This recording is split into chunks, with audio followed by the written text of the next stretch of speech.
Good afternoon, everybody, and welcome back to Tundramission. You know, I wanted to try something today. I thought I'd bring you guys along with me. I've mentioned a few times on the channel that I bought the Tundra primarily to travel in and do mods and things on, but to travel in. I'm taking a long trip next summer, and I know it's way next summer, but I went ahead and bought it anyway. Because I kind of wanted to get it ready before it gets right up to the time that I'm going to leave. In other words, I planned on putting some sort of a mattress with a little bit of support, like a pedestal kind of thing. Might even be just a couple of coolers that you could throw the mattress on top of in the back seat of the Tundra. But one thing that I haven't really done yet is go jump in the back of the Tundra. You'd have thought I'd have tried this already, right? Probably even before buying the thing. But I really haven't crawled in the back and taken a look. I did take a look at the Tacoma because I had thought, well, maybe I could fit back in the back of the Tacoma and I could somehow spend, it's just one night, well, 2 nights there and back, sleeping in the back of the Tacoma. But after making that video, I decided that no, I really couldn't sleep well back there. It would be too confining and I probably would end up on the floor right behind the center console area, right?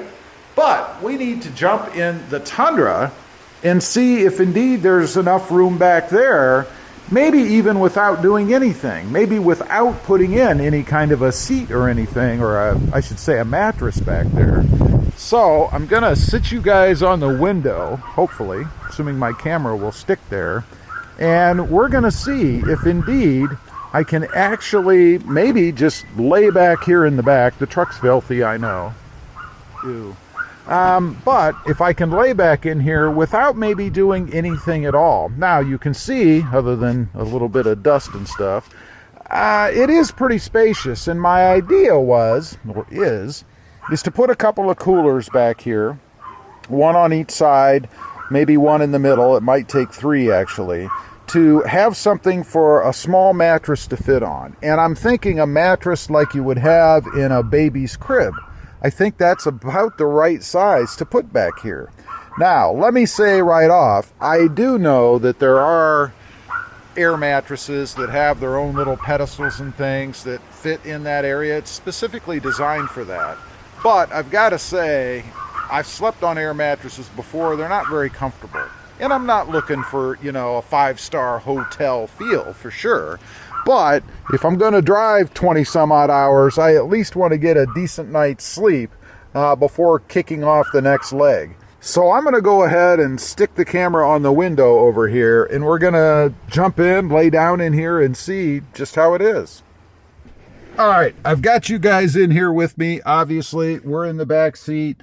Lengthwise, I mean, I'm not a hugely tall person to begin with, but I'm tall enough that I'm not going to be able to stretch out. I didn't expect to be able to. So let's go ahead, let's lay down, and we're going to see if indeed I could actually just lay in here at all. First, I got to get all the junk out of my pockets that'll break, you know, phones, remotes, kitchen sink, I don't know. So, if I was to lay down in here, it would be something like this. And you could see my head is on the armrest. Now, if I had a pillow in here, well, then that would be a little better, and that would be about how I sleep. Maybe a little bit less angled than this. So I could scooch down and sleep just like this. And I think I could actually pull that off. Now, let's turn around. Neighbors probably think I'm crazy, right? If they're watching. If there's any Gladys Kravitz out there, that'll show my age. Excuse me. Let's try this way. And this might actually be better. It's a little better, but I feel like I'm rolling because the seat's kind of angled a little bit, so I feel like I'm rolling into the seat. That's not really a good thing for me. So I don't know that would, I would have to sleep the other way. And if I wanted to sleep on my left side, I guess I'd have to turn around and face that direction. Now, one other thing, if I did have some sort of a bed in here, I could stretch out almost going diagonally this way, because the bed would go right up against the driver's seat. There wouldn't be that void like there is here over there. So for instance, nothing like a good visual, right? I would be kind of like this, and then, man, I could almost, wow, I could, if I had my head on the armrest, I could stretch out all the way across there. Good back support against the seat, by the way. But I could stretch out almost all the way across. That's not too bad. I think I could actually manage that. So I think it's possible with a mattress in here, but I'm not so sure about not having the mattress in here. I think it's almost a given that I would have to do it that way. It would work in a pinch, but you know, I wouldn't want to spend more than one night consecutively that way. Now, let's look at one other thing I want to check. What if I put the seats down? Does that make any difference? Let's take a look. Okay, first off, I mean, you can see already, look at the angle. I mean, you are really pointing backwards to the back. But for kicks, let's go ahead and pull this one.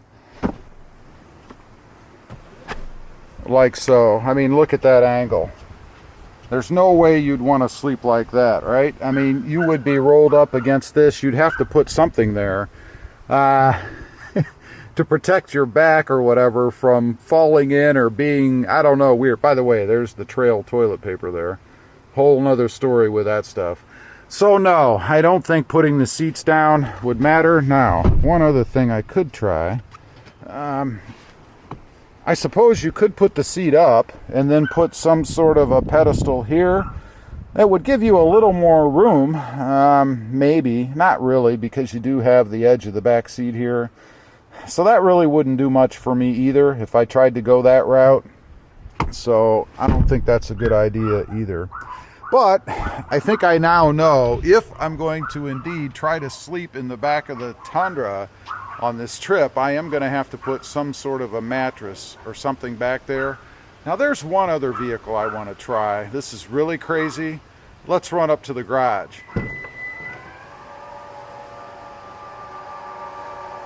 Well, this is what I wanted to try out. Obviously, I'm in the back of the Toyota Prius. Here's actually more room, I think, to do what I'm looking at doing inside this car. I can get out easily either by pushing on the remote, which is what I just did, or opening the door and crawling out the side of the car. Honestly, I would probably just open the door and crawl out of the back. The only real issue in doing this is where do you put your luggage? Now, fortunately, I'm going to be following someone else that has a much bigger vehicle, so my luggage could go in their vehicle if I actually ended up doing this. I would put some kind of a pad or something down in here because this is rather hard. But I think for expense purposes, both in fuel economy, this compared to the Tundra, going to spend a lot more on gas driving this, and comfort as far as sleeping goes, this would definitely work out better, I think, except for being able to haul luggage or something like that. Who knows, maybe I need some sort of rack or something on the top of the car if I did that. That would cost me way more money than just putting a mattress or whatever in the back of the Tundra. I know, two completely different vehicles, right? But I don't know, might be worth it. Leave a comment, let me know what you guys think. If you had the option, would you take the Prius? Or would you get the mattress and stuff and take the Toyota Tundra, knowing that the Prius probably would be more comfortable? I'd be curious to know. Thanks for watching. Stay safe out there. Bye.